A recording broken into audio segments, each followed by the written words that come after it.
शेर सिंह राणा किसी के लिए अपराधी, किसी के लिए राष्ट्रभक्त, किसी के लिए राजनेता तो बम्बईया कलाकारों के लिए फिल्म बनाने लायक एक कहानी है। 25 जुलाई 2001 को फूलन देवी की हत्या की गई। पुलिस ने शेर सिंह राणा को गिरफ्तार किया, लेकिन 17 फरवरी 2004 को शेर सिंह राणा जेल से भाग जाता है। बांग्लादेश से दुबई और फिर अफगानिस्तान, और वहां से पृथ्वीराज चौहान के अवशेष लेकर आता है। दोबारा गिरफ्तारी होती है। 2014 में अदालत फूलन देवी की हत्या के आरोप में शेर सिंह राणा को उम्र कैद की सजा सुनाती है, साथ ही 1 लाख रुपए का जुर्माना भी लगाती है। लेकिन फिर राणा को दिल्ली हाई कोर्ट 24 अक्टूबर 2016 को जमानत दे देती है। इस दौरान राणा 2012 में उत्तर प्रदेश विधानसभा चुनाव में भी हाथ आजमाता है। बाद में 2019 में राष्ट्रीय जनलोक पार्टी की स्थापना करता है। एक अपराधी, एक राष्ट्रवादी, एक राजनेता या एक कहानी, ये सारे विशेषण शेर सिंह राणा के लिए प्रयोग होते हैं। नमस्कार, मेरा नाम राघव है और आप मॉलिटिक्स देख रहे हैं। टीम मॉलिटिक्स की इस इंटरव्यू श्रृंखला में आज हमारे साथ हैं शेर सिंह राणा जी। और बताने को बहुत कुछ है, क्योंकि एक राजनेता भी हैं और उससे पुराना भी इतिहास है, जिसको लेकर के गूगल पे तमाम तरीके की बातें हैं। आमतौर पर विकिपीडिया पर आप देखेंगे तो कहा जाता है कि एक क्रिमिनल बैकग्राउंड से आके राजनीति में पहुंचे और राजपूत समाज को जगाया है। उसके अलावा कई और मुद्दे हैं। करणी सेना से भी जुड़ाव रहा। राजपूत समाज के तमाम संगठन जो देश में कहीं भी काम करते हैं वो इनका नाम जानते हैं। और इसके साथ साथ जो आरोप हैं उन पे भी बात होगी। लेकिन पहला मुद्दा जो करणी सेना के राज शेखावत हैं, उनके साथ जिस तरह से उनकी पगड़ी निकाली गई और उसको राजपूत समाज से जोड़ के देखा गया, वहाँ से हम इस चर्चा को शुरू करेंगे। मेरा पहला सवाल यही है कि करणी सेना को मुख्य तौर पर देखा जाता है कि वो राजपूत समाज की बात करती है, और करणी सेना का व्यवहार थोड़ा हिंसात्मक रहा पिछले कुछ सालों में। चाहे वो पद्मावत फिल्म आप ले लीजिए, उसके अलावा आप उनके आंदोलन जो होते हैं वो भी हिंसात्मक दिखते हैं। अभी जब राज शेखावत को अरेस्ट किया गया, उनकी पगड़ी उतरी, तो क्या आप राजपूत समाज में वो गुस्सा देख पा रहे हैं जो सरकार से नाराज है, या कुछ और माहौल है? देखिए, राज शेखावत जी की पगड़ी उछाली गई, वो राज शेखावत जी की पगड़ी नहीं थी, वो पूरे क्षत्रिय समाज की पगड़ी थी। और ऐसा नहीं है कि ये कोई पहली बार हुआ है, और ऐसा भी नहीं है कि ये कोई आखिरी बार हुआ है। ये बात मैं 6 साल से लगातार अपने समाज के बीच में जाके रख रहा हूँ कि जो भारतीय जनता पार्टी है, जिसको हम ये सोच रहे हैं कि भाई ये हमारी पार्टी है और हमारे लिए कुछ करेगी, हमारे लिए कोई योजनाएं लाएगी, हमारे सम्मान की बात करेगी, ऐसा नहीं है। लेकिन जब हमने इसकी शुरुआत की आज से 6 साल पहले राष्ट्रवादी जनलोक पार्टी बनाकर, तो अधिकतर लोगों ने हमारी बात को सीरियस नहीं लिया, और वो मैं कहूँगा कि वो भाजपूत बने रहे। तो हमने कोशिश करी कि ये भाजपूत से राजपूत बने, और तब लोगों ने जो है, काफ़ी संख्या के लोगों ने समाज के, क्षत्रिय समाज के, इंक्लूडिंग करणी सेना भी, तो हमारी बात को ज़्यादा गौर नहीं दिया। आप देखेंगे चाहे राज शेखावत जी भी हों, अभी कुछ समय पहले उन्होंने खुद बीजेपी ज्वाइन कर ली थी। तो आज जो बात हम 5-6 साल पहले से बोल रहे थे, आज 6 साल के बाद समाज खुद इस बात को एक्सेप्ट कर रहा है कि बीजेपी ने हमें ठगा है, हमारे इतिहास की चोरी करवाई है, हमारे सम्मान को ठेस पहुंचा रहे हैं। अभी आपने देखा राजकोट में किस प्रकार से जो रूपाला जी हैं, पुरुषोत्तम रूपाला जी, जो केंद्रीय मंत्री भी हैं, तो उन्होंने कैसे हमारी माताओं बहनों के लिए अपशब्द बोले। राजनीति के लिए सबसे जो निचला स्तर है वो ये है कि आप किसी एक समाज को खुश करने के लिए किसी दूसरे समाज को नीचा दिखाएं। राजनीति इस चीज़ के लिए नहीं बनी है। राजनीति बनी है 36 बिरादरी में भाईचारा बनाने के लिए, राष्ट्र निर्माण के लिए। भाजपा बोलती है हम राष्ट्र का निर्माण करेंगे, लेकिन मेरा मानना है कि वो राष्ट्र का निर्माण नहीं, राष्ट्र को जातियों में बांट रहे हैं, और क्षत्रिय समाज के लिए जानबूझकर जो हमारे अन्य समाज के भाई हैं उनके अंदर एक घृणा पैदा करवा रहे हैं, चाहे वो हमारे इतिहास को चोरी करवा के करा रहे हो या अपशब्द बोल के करवा रहे हो। इतिहास की चोरी की जब आप बात कर रहे हैं, तो मतलब किस तरह की चोरी? देखिए, बीजेपी हो या कोई भी राजनीतिक पार्टी हो, वो आज के दौर में इस बात को स्वीकारने से मना नहीं करेगी कि चाहे राजपूत हो या ब्राह्मण हो, उन्होंने बाकी जातियों का लंबे समय तक शोषण किया है, तो उस बात को बोलने में गुरेज क्या है? देखिए, जिसको आप शोषण बोलते हैं, मैं आपसे ये बोलता हूँ कि हर व्यक्ति देश का ये सोचता है, ये बोलता है कि भाई राजाओं ने मजे लिए, क्षत्रियों ने मजे लिए, तो मैं देश के हर वर्ग को, सब मेरे भाई हैं, मेरे अपने हैं, मैं सबको एक ऑफर देता हूँ, चाहे वो किसी भी वर्ण का हो, किसी भी जाति का हो, इंक्लूडिंग ब्राह्मण समाज भी हो, मैं उन सबको एक ऑफर देता हूँ कि आप सब जैसा भी इमेजिन करते हो कि भाई राजपूतों ने, राजाओं ने खूब मजे करे, महलों में रहे, हाथी घोड़े पर घूमे, हजारों करोड़ों रुपया उनके पास था, जमीन जायदाद थी, तो मैं ऑफर देता हूँ अपनी ओर से कि हम भी उसको वैसा ही जीवन जीने के लिए देंगे। उनको राजा का जीवन दिया जाएगा, उनको करोड़ों अरबों जो भी उनकी इच्छा है उसको भी हम पूरा करने की कोशिश करेंगे। कोशिश क्या करेंगे, उदाहरण है तो सब चीज़ देंगे, लेकिन वो ऐसा जीवन 20 साल तक जिएंगे या 50 साल तक वो जिएंगे, उनके बच्चे भी जिएंगे, लेकिन एक दिन ऐसा आएगा 50 साल के बाद कि उनकी गर्दन को काटा जाएगा, उनकी बीवी के साथ रेप किया जाएगा, उनके बच्चों की उनके सामने हत्या की जाएगी। क्या वो उस चीज़ के लिए तैयार हैं? ये मैंने इसलिए कहा कि आज से, जब राजतंत्र था 57 से पहले, क्या कोई भी ऐसा क्षत्रिय राजा या क्षत्रिय परिवार रहा है जो एज ए सोल्जर भी था, सिपाही भी था उनकी सेना में, जिसने ये दिन ना देखा हो? क्योंकि हर डायनेस्टी कभी ना कभी समाप्त हुई है, और जब वो जो मुस्लिम आक्रमणकारी थे, जब उनसे युद्ध करते हुए वो समाप्त हुई है, तो उसने ये दिन देखा है। अगर सम्राट पृथ्वीराज चौहान ने दिल्ली की गद्दी पर बैठकर साम्राज्य चलाया है, तो उन्होंने अंधा होकर 14 साल जेल भी काटी है। सामने से जब जाता हूँ तो मैं खुद ये सोचता हूँ, आपका क्वेश्चन कि मैं कैसे यहाँ से निकल गया, तो मैं इसका क्या जवाब दूंगा कि मैं यहाँ से कैसे निकल गया।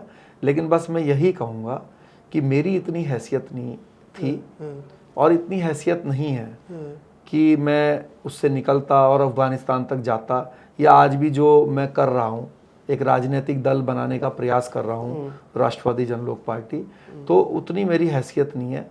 लेकिन मुझे लगता है कि कोई ऐसी शक्ति है, कोई ऐसी ताकत है, ईश्वर जिसको हम बोलते हैं, वो शायद खुद मेरा हाथ पकड़ के ये सब कराती है। ये तो बहुत पॉलिटिकल बात कर दिया आपने। ये रियलिटी है। मैं जानना चाह रहा हूँ कि हुआ क्या था, थोड़ा बहुत तो कुछ एक किस्से के तौर पे बताइए कि कैसे आप छुपे। ये आप मान लीजिए, यही रियलिटी है।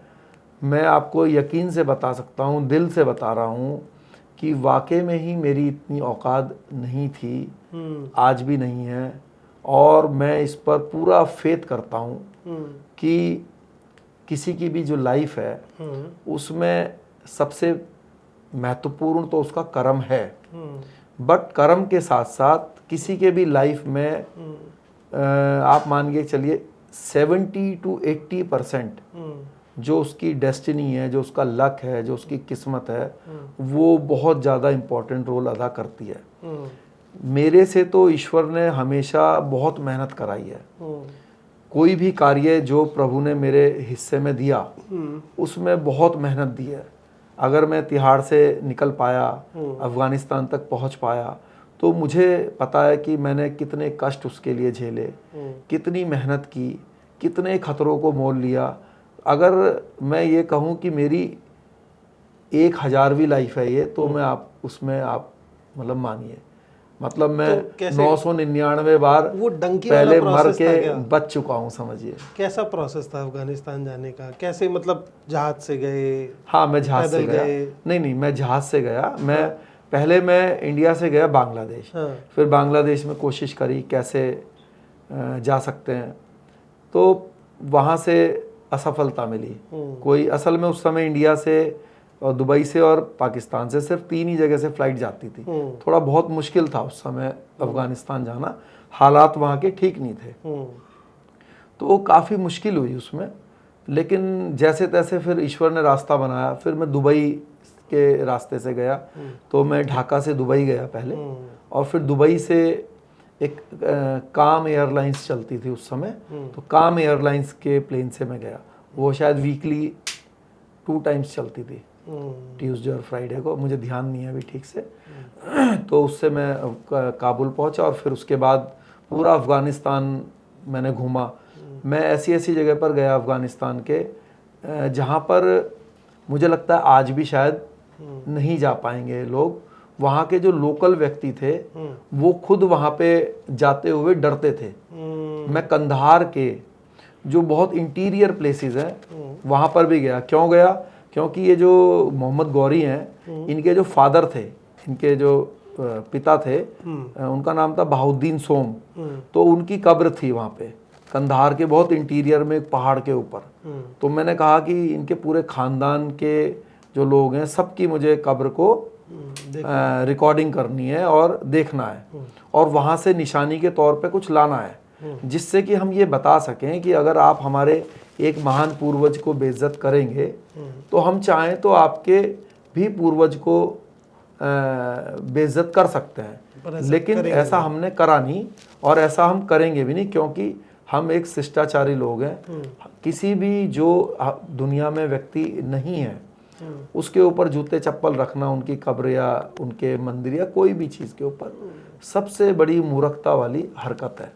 मेरा ऐसा मानना है कि जो भी महापुरुष हुए हैं, किसी भी धर्म में पैदा हुए हों, किसी भी जाति में पैदा हुए हैं, सब लोग पूजनीय हैं। क्यों है मैं आपके सामने बताता हूँ। मैंने कई बार देखा जो मुस्लिम भाई हैं वो हिंदू देवी देवताओं के लिए अपशब्द बोलते हैं। कई जो हिंदू लोग हैं वो जो है जो मोहम्मद साहब हैं, है ना, या फिर ईसा मसीह जी हैं, या जिसको वो पैगंबर मानते हैं तो उनके लिए उल्टी सीधी बात बोलते हैं। तो ये एक गलत बात तो है ही, ये एक मूर्खता वाली बात भी है। कैसे है? सभी के लिए है, पूरे देश के हर वर्ग के लिए मेरा एक संदेश है कि भाई आप मुझे ये बताइए कि अगर आपके सामने कोई 80-90 साल का बुजुर्ग आए, 100 साल का कोई बुजुर्ग आए, चाहे वो मुस्लिम हो, हिंदू अगर उसके सामने से जा रहा है और कोई हमारा 100 साल का बुजुर्ग आ गया, तो हम उसको आदर या नमस्कार करने में कोई प्रॉब्लम है हमें? मुझे लगता है किसी को नहीं होगी। अगर किसी के घर हम जाते हैं या सड़क पे भी जा रहे हैं, कोई 100 साल का बुजुर्ग है और चाहे वो हिंदू बुजुर्ग हो, कोई मुस्लिम भाई जा रहा है, अगर कोई 100 साल का कोई बूढ़ा आदमी खड़ा है तो उसको नमस्कार करने में मुझे नहीं लगता वो कोई आपत्ति नहीं होनी चाहिए। तो आप मुझे बताइए कि जब 100 साल के व्यक्ति को हम ये सोच के इज्जत देते हैं कि भाई बुजुर्ग आदमी है या बुजुर्ग महिला है, तो जिसकी एज 2000 साल है, जिसकी एज 1700 साल है, जिसकी एज 1300 साल है, ऐसे बुजुर्ग को नमस्ते करने में, उसको रिस्पेक्ट देने में क्या हर्ज है? हम उसको भले ही भगवान ना माने। फूलन देवी के बारे में मतलब आपका पर्सनल थॉट क्या है? आरोप एक तरफ, लेकिन देखिए उन्होंने एक लंबा संघर्ष झेला। जी जी। उनके साथ जो हुआ शायद इस देश की किसी महिला के साथ हुआ हो। हाँ, आप भी जाइएगा मेरे इंटरव्यू के बाद। अगर आपने ये साबित कर दिया कि उनमें से मरने वालों में कोई डाकू था या उनका फूलन से किसी भी तरह का कोई रेप या कुछ में भी कोई रोल था, तो मैं आपसे अपनी तरफ से वादा करता हूँ, मैं आपको 50 लाख रुपए दूंगा। आप चले जाइए, देखिए हर चीज मौजूद है ना भाई। ऐसा नहीं है कि हजारों साल पुरानी बात कर रहा हूँ, मैं कह रहा हूँ कानपुर की देहात कोर्ट में सारे कागज मौजूद हैं, मरने वालों के नाम मौजूद हैं, मरने वालों की हिस्ट्री मौजूद है। अगर आप जाइए कोर्ट से कागज निकलवाइए और 50 लाख कमा लीजिए।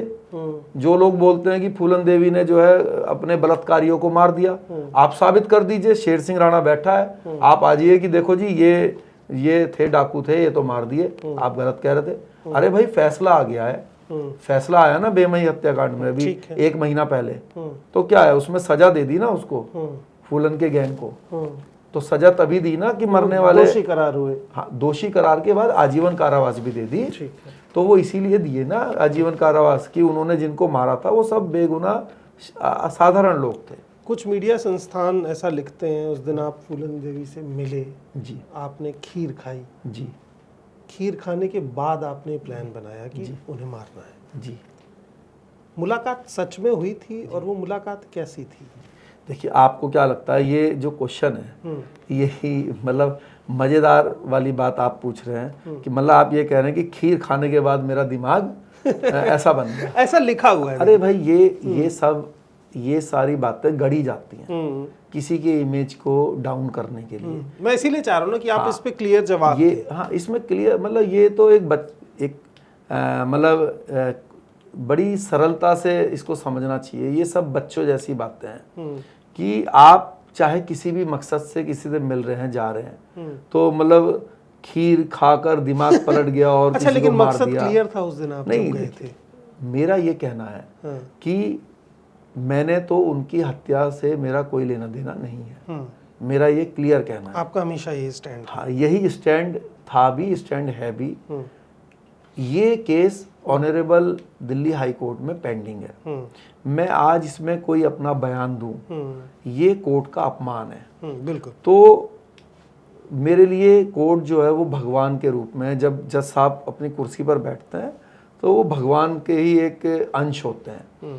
तो वो जो फैसला करेंगे वो मुझे हमेशा मान्य था, मान्य है।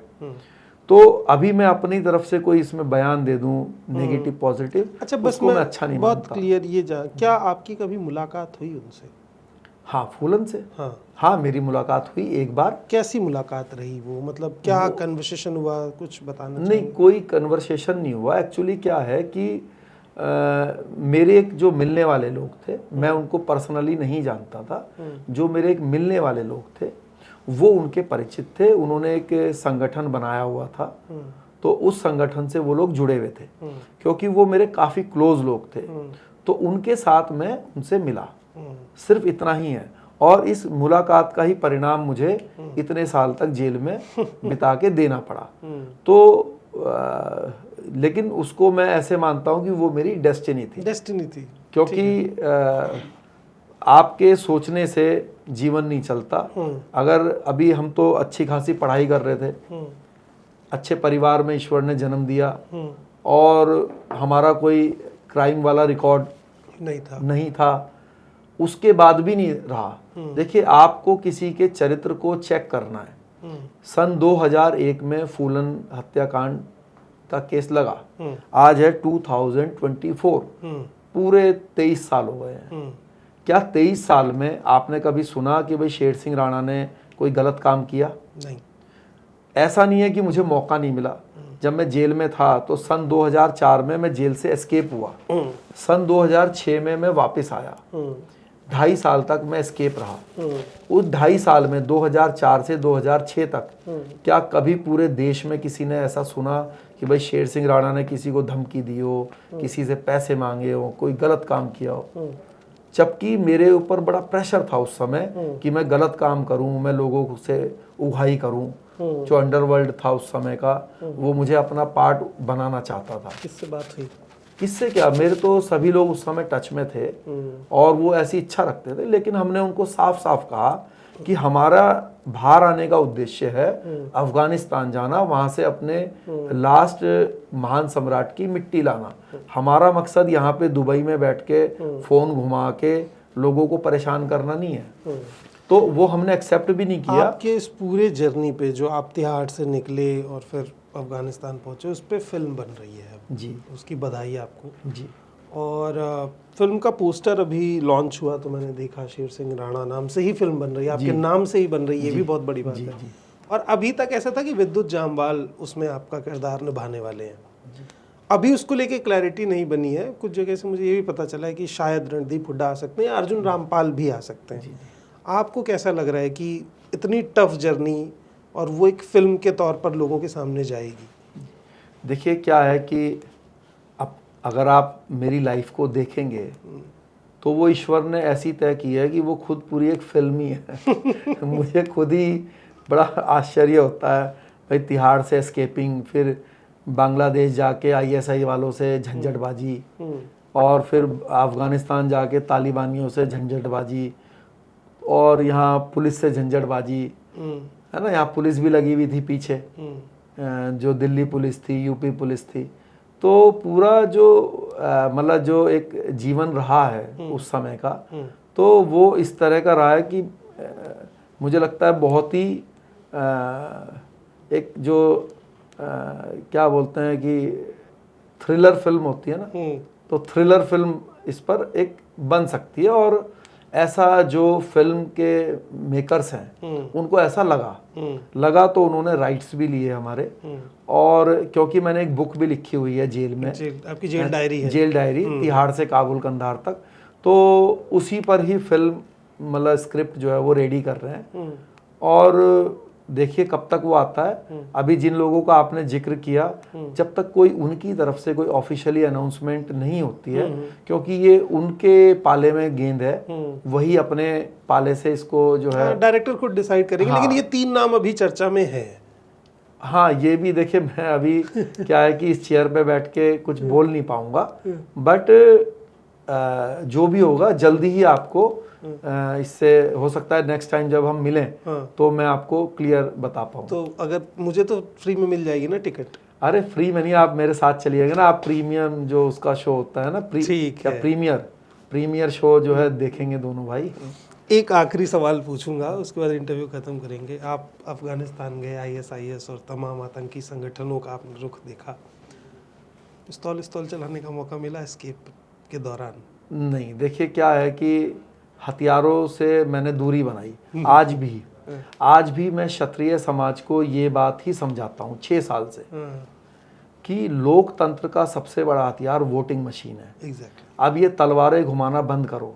इस तलवार को घुमा के आज के समय में राजा तो दूर है, आप गांव के सरपंच भी नहीं बन सकते हो, प्रधान भी नहीं बन सकते। ये बहुत सुंदर बात है, इससे मैं पूरा एग्री करता हूँ। और मेरा ये भी कहना है कि कोई भी समाज, जैसे कि आप आरोप लगा देते हैं कई लोग कि भाई राजपूत तो जो है कई युद्ध हार गए, कई जीते भी, अधिकतर जीते। अगर अधिकतर नहीं जीतते तो आज यहाँ सब जो है मोहम्मद सलमान और मोहम्मद बिन लादेन होते, यहाँ पर कोई फिर संजय और राघव नहीं होते, ठीक है, यहाँ शेर सिंह नहीं होते। तो कुछ हारे भी, हार जीत युद्ध में चलती है, लेकिन हार तो सबसे कष्टदायक होती है। कौन अपनी गर्दन कटाना चाहता है? हार की इच्छा के लिए कोई नहीं लड़ता, ये जनरल थॉट है भाई। उस समय की हार ऐसी नहीं थी कि वोट नहीं मिली तो आप अपने घर जाके बीवी के साथ रात को अपना सो गए। हार का मतलब है गर्दन कटेगी। हार का मतलब आपका आखिरी दिन है। हाँ, आखिरी दिन है, तो कौन हारना चाहेगा? तो वो योद्धा की तरह लड़े, हारे हुए युद्धों को भी लड़े। 20-20 हजार लोग 1-1 लाख लोग से लड़े, लेकिन अपने सब कुछ न्यौछावर कर दिया। तो हमने ये कहा, आप लोग जब ये कहते हैं हार गए, एक्चुअली राजपूत कभी नहीं हारे।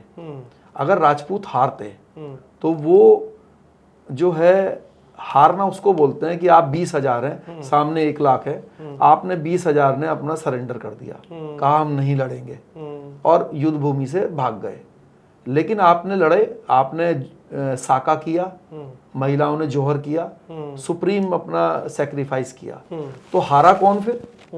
हारा है जिस समाज ने सही समय पर सही हथियार का उपयोग नहीं करा। क्या हुआ कि राजपूत तलवार लेकर घूम रहे थे, तो जो मुस्लिम आक्रमणकारी आए वो ले आए तोप और गोली ले आए। तोप लाए, सबसे पहले तोप लाए। जो राणा सांगा जी हारे वो तोप के कारण हारे। जो जब तोप लाए, और तोप ने क्या किया कि 500 मीटर दूरी से ही गोले छोड़े, राजपूत बेचारे तलवार लेकर खड़े रहे और तलवारों के ऊपर गोले गिरे और वो शहीद हो गए। नहीं, उसका कोई मुकाबला ही नहीं कर सकते थे। उसके बाद क्या हुआ कि उस तोप के दम पे मुस्लिम शासकों ने कई साल रूल किया, कई सौ वर्षों तक राज्य स्थापित करके रखा। फिर आए अंग्रेज ले आए बंदूक। तो बंदूक ने क्या किया, दूर से ही जो है, जैसे एक टैंक तोप खड़ी थी तो 100 लोगों ने दूर से छिप के बंदूकों से उसको मार दिया। और फिर उन्होंने भी बंदूक के दम पे राज किया। और फिर 47 में जो है वो आया लोकतंत्र। और लोकतंत्र में जो राजा बनने का तरीका है वो तलवार, तोप और बंदूक से निकलकर आ गया वोटिंग मशीन पर। तो राजपूतों को मुगलों ने या मुस्लिम आक्रमणकारियों ने या अंग्रेजों ने नहीं हराया, राजपूत समाज को हराया। राजपूत समाज की जो तलवार थी, क्योंकि तलवार के दम पर ही सत्ता स्थापित होती थी, तो तलवार को हराया तोप ने, तोप को हराया बंदूक ने, और इन तीनों को हराया वोटिंग मशीन ने। और इसी कारण जब वोटिंग मशीन से जीतकर आज मोदी जी देश के राजा बने हुए हैं। और जो अभी भी तलवार लिए घूम रहे हैं वो भूल गए कि इस तलवार को तो तोप और बंदूक पहले हरा चुकी है, और अब तो निकालने क्या फायदा इसको अब घुमा के इस पे समय लगाकर कोई लाभ नहीं है। अब तो जो आज का लेटेस्ट हथियार है उसको चलाना सीखो, अपनी पार्टी अपना झंडा बनाओ, और जब राजपूत समाज अपने झंडे को लेकर चलेगा, हमने इसीलिए राष्ट्रवादी जनलोक पार्टी बनाई। मैं चाहता तो कोई सामाजिक संगठन भी बना सकता था, मैं भी क्षत्रिय सभा, महाराणा प्रताप सेना या करणी सेना ये सब चला सकता था, लेकिन मैंने देखा कि भाई आप इसको चला के इससे जुड़कर सिर्फ मुद्दों को उठा तो सकते हैं, लेकिन किसके सामने उठाएंगे मुद्दे? मुद्दे उठाएंगे सरकार के सामने, और सरकार बनाने के लिए आपको राजनीतिक दल चाहिए। बिल्कुल। तो हम अपने पूर्वजों की तरह सरकार बने ना, जिसमें 36 बिरादरी हमारा सहयोगी बने। तो इसीलिए हमने आरजेपी बनाई, और अब सभी जाति सभी धर्म के लोगों को हम साथ में लेके चल रहे हैं। ना किसी का अधिकार छीनेंगे, ना किसी को अपना अधिकार छीनने देंगे। बहुत बहुत शुक्रिया। तो ये थे शेर सिंह राणा जी, जो बहुत कंट्रोवर्शियल चीज़ों से घिरे हुए थे, और आपको लगभग सभी उन सवालों के जवाब मिल गए जो आप इनसे पूछना चाहते हैं। पॉलिटिक्स का इंटरव्यू आपको कैसा लगा ये कमेंट सेक्शन में ज़रूर बताइए। अगर आपका कोई सवाल छूट गया हो जो आपको लगता है पूछना चाहिए, तो वो भी बता दीजिएगा, उसका जवाब भी मिल जाएगा। और बाकी तमाम अपडेट्स के लिए आप पॉलिटिक्स को सब्सक्राइब कर दीजिए, ताकि ये तमाम अपडेट्स और डिटेल्स आपको लगातार मिलती रहे। बहुत बहुत शुक्रिया, बहुत बहुत धन्यवाद।